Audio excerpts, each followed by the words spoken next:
You see up here is an image, and if you look at it a little bit for some, couple seconds,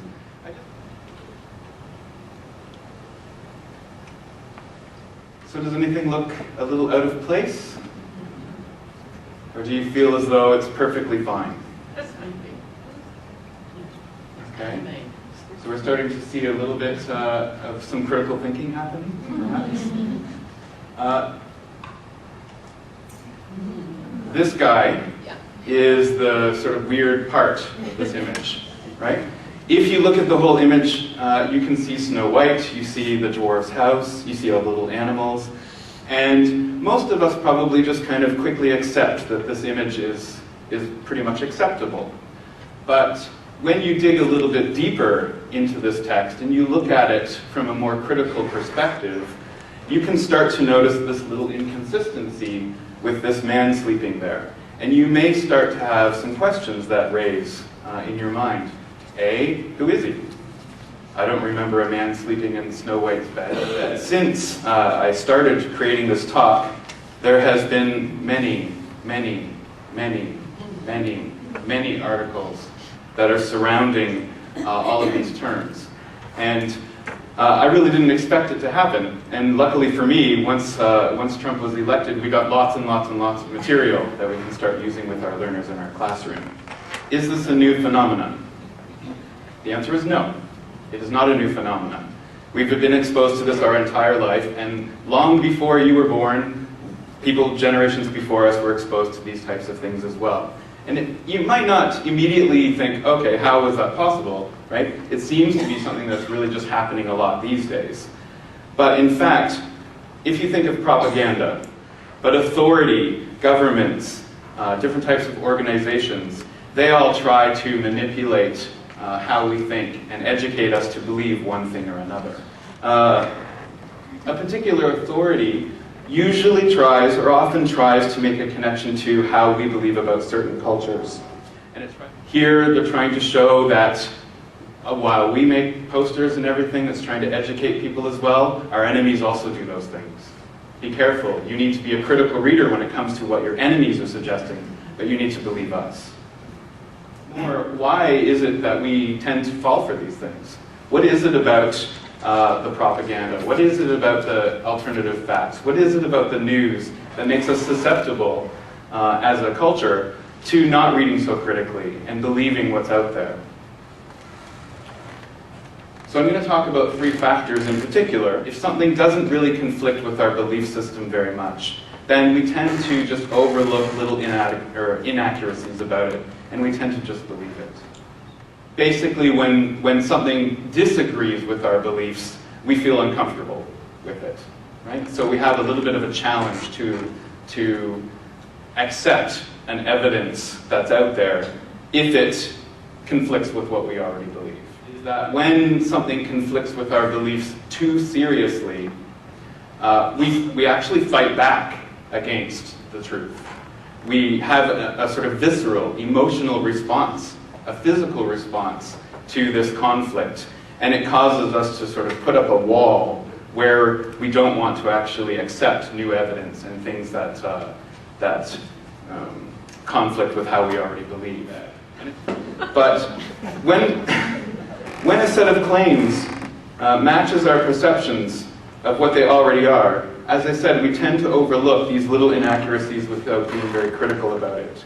And as I said, this image from Treasure Planet matched with Snow White's background, and without any further investigation, we kind of just blindly accept that he's supposed to be there. And this is very replicant of what happens when we look at some news articles as well. When we think that something is plausible, when it kind of matches, even if there are tiny little inaccuracies, our mind, as I said, tries to find the simplest explanation and really just skip over those inaccuracies.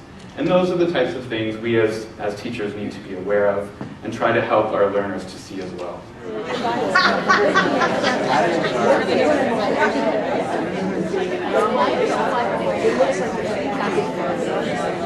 Now, unfortunately, for those people who go swimming frequently, they actually would prefer Nicolas Cage not to appear in very many movies, I think, because your chance of drowning significantly increases the more movies that Nicolas Cage tends to be in.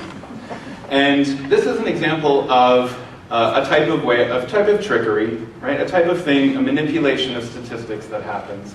And you might say to yourself, oh, well, this is just, it's not real. But these two statistics are real, right? They came from real sources. And what we can do when we're not being very critical is we can find a correlation between two events when none actually exists. But in other situations where these things are not so extreme, it can be very, very simple to just look at the graphs that are related on the news article or the website or whatever and make a relationship that doesn't actually exist.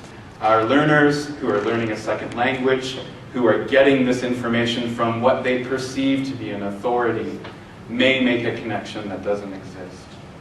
So the second point that I was trying to make as to why we are susceptible is because we tend to want to believe authority figures, right? If it comes from the government, although maybe now we might have a little bit of suspicion, is you might have heard a statistic in various ways, in various forms, something like 4 out of 5 dentists recommend and then insert toothpaste. And again, we need to think critically about where this information actually comes from. And I wonder, how many of you have ever investigated this statistic? 4 out of 5 dentists. Yes, you have? Okay. So good. You're the one critical reader in this entire group. If you look a little bit further into where this statistic comes from, what I found was something quite interesting. And that is that another way authorities try to mislead you is they present really just a certain narrative around statistics. The statistic is true, but the way in which they word that statistic isn't exactly complete, right? And that shapes how we feel about different things. It is when you don't think critically, when you're only looking at what you're exposed to, you don't tend to see what's actually the bigger picture that's happening. And the information and the belief systems that are being created out of that totally change your perception of what's going on. This is the type of backfire effect that you might be experiencing right now, given this new information. It's something that you're a little bit resistant to. Whoa, it conflicts everything that I've learned and thought about George Washington. I thought George Washington was a good guy, right? I thought he created freedom and democracy in the United States and so on. But maybe, in fact, he wasn't quite as good. And if we went back in time and we looked at all of the statistics, and we looked at all of the facts, would we find out different things about history that we're a little bit resistant to learn about? When we're presented with new information that conflicts with our core beliefs about something, we're very resistant to believing that. We want to just let it go. It's almost like a disease is hitting us, right? We want to let it go. We don't want to believe that. We want to continue with our belief system that we had before. And these are the types of things, beyond just looking at fake news, that we need to recognize in ourselves and help our learners be able to see. This was a perfect example of a fake news that really came up, and I don't know if you remember this one or not.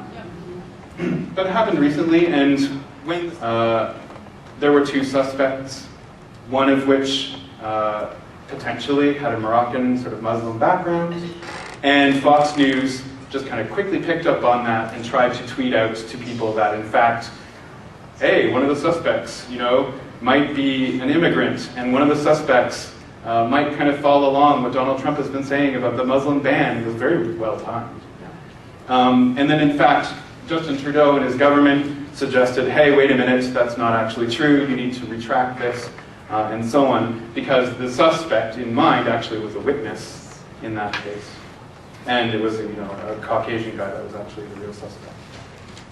So can we foster critical reading strategies? And is it our responsibility as language teachers? And I wholeheartedly say yes, it is our responsibility. And as TESL training goes, we're often told, you know what? Leave your opinions outside of the classroom.